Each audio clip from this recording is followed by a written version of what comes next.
Brian, a lot of investors listen to the news and they hear this discussion of the market and the economy, and many people confuse them as being the same thing, but they're really quite different, aren't they? Yeah, they are, and I wanted to have this short video to talk about that because when you watch the news, there's a lot of fear. I mean, fear, greed, those are the kinds of emotions that are often played upon.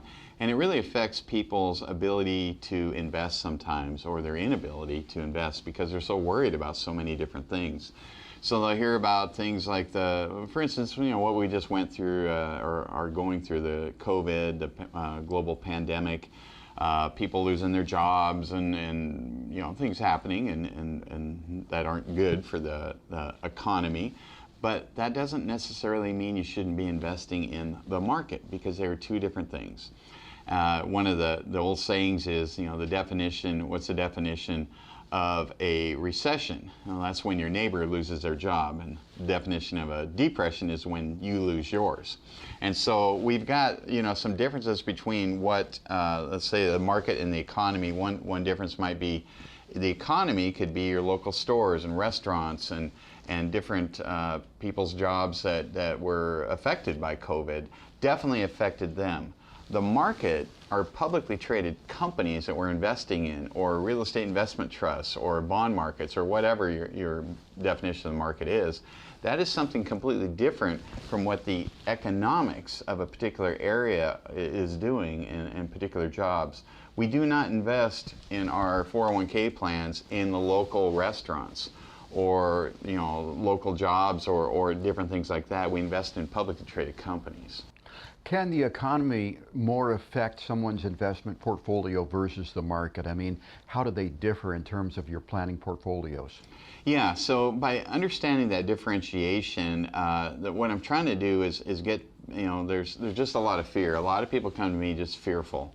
And, I understand that. They're worried about so many things they've heard about. Gee, unemployment ticked up, or inflation ticked up, or something. But for all of those things that they're reading about and getting all fearful about, there's also a lot of good things. There might be, we have low unemployment. We have technological advances that are making companies more efficient and increasing their bottom lines. We have a global market now to sell to. Countries 20 years ago that weren't buying goods and services now are. We've got a lot of positive things going on in the economy, but there's always a lot of negatives. There's always going to be both. Throughout history, there has been and will be positives and negatives to the economy and to markets, but they aren't the same thing. Can the economy do well while the market is not doing well? Yes, it can absolutely do that, and vice versa. So I think we saw that coming out of COVID. And so the example I wanted to share kind of to end the discussion here today is that during COVID, people were losing their jobs, things were shutting down, people are having to stay home, freeways were empty, all of that stuff. A lot of panic, okay? Lots of people thinking we should get out of the market. I don't want to invest anymore. But the funny thing is, a couple months later, the market started going up and up and up, and it's hitting all-time highs while we're in the middle of a global pandemic. Well, why is that? Well, I want to read a couple of the shares of stocks that if you buy the S&P 500, you are not investing, as I mentioned, in restaurants and small businesses and so forth. You are investing in Apple, Microsoft, Amazon, Google, Facebook, Berkshire Hathaway, Tesla, NVIDIA, and JP Morgan Chase.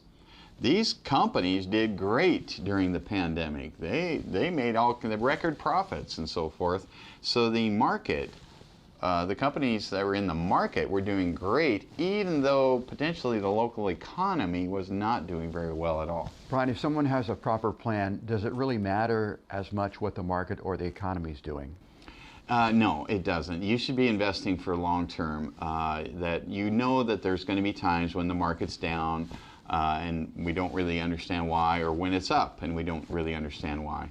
It was hard for me to explain why the markets were at an all-time high in the middle of a global pandemic. That was just hard to do.